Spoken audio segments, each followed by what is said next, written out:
In the last video I have told you how the ovary changes into fruit. So today we will be reading about the fruits. So how to define a fruit? What is a fruit if I say? So you will say a fruit is a fertilized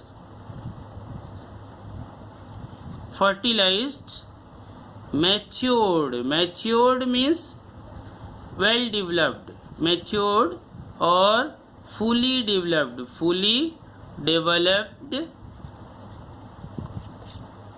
ovary, right? So a fruit is a fertilized matured meaning fully developed, fertilized meaning already you know, where the ovules have already fused with the pollen cells, right? Ovary, right? Now today we will be reading about the fruits. So how to define a fruit?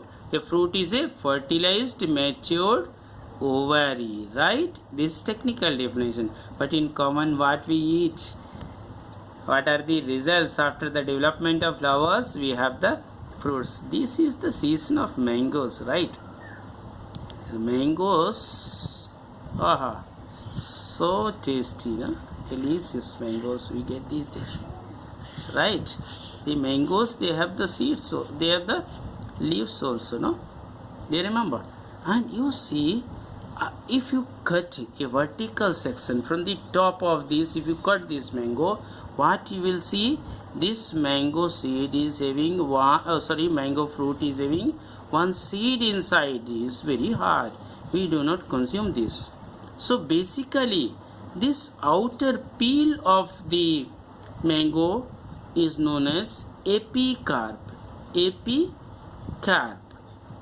And which part in the flower has changed into epicarp? Do you remember? I told you in the previous video which one changes into the epicarp, or instead of epicarp we should use this pericarp. That will be better.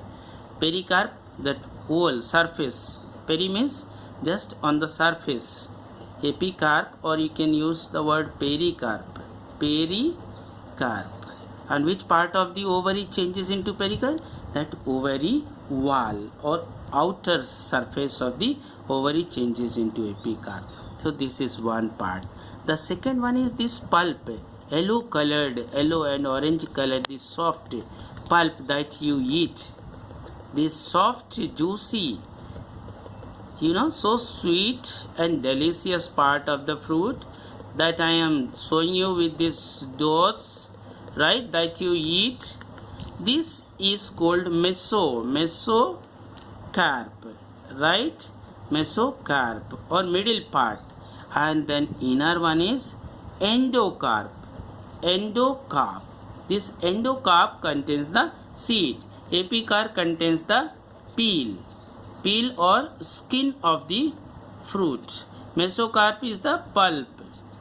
If I ask you in the language of biology, which part of the fruit we consume? We consume in most of the fruits we consume the mesocarp, right?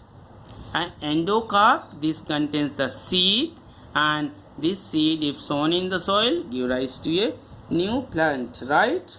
So these are the parts of a fruit. That's all for fruits, right? So what you read about the fruit? Fruit is result of the matured ovary that is fertilized. That is, fertilized means where the ovules have fused with the pollen cell, right? And then we have read the parts of the fruit. The outer part is pericarp, right? And then the middle part is called mesocarp, and the innermost part is called endocarp, right? And technically, if I ask you which part of the fruit do we consume or eat, in most of the fruits we consume the mesocarp. In some cases, this epicarp is very thin and like a very thin paper, not thick.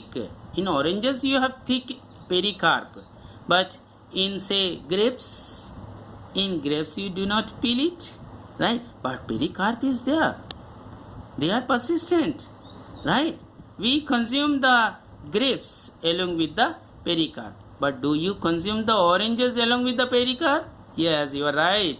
No, we do not consume the oranges along with the pericarp or the skin, because pericarp is thick there. It tastes bitter also. So nobody likes bitter things. You like the sweet things, right?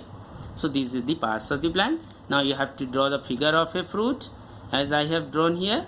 You have to practice this. You have to remember only three parts of the fruits, right? The pericarp, the mesocarp, and the endocarp. Another thing that you read, which part of the fruit do we eat? Mesocarp, right? And which part of the fruit contains the seed? It's the endocarp, contains the seed, right? In some fruits, we consume the fruit along with the seeds and the peel and mesocarp, right? Just make a list of some fruits where you consume the fruit along with the seeds also, right? In the next class I will be asking you, right? Okay, thank you for today. This is all for this video.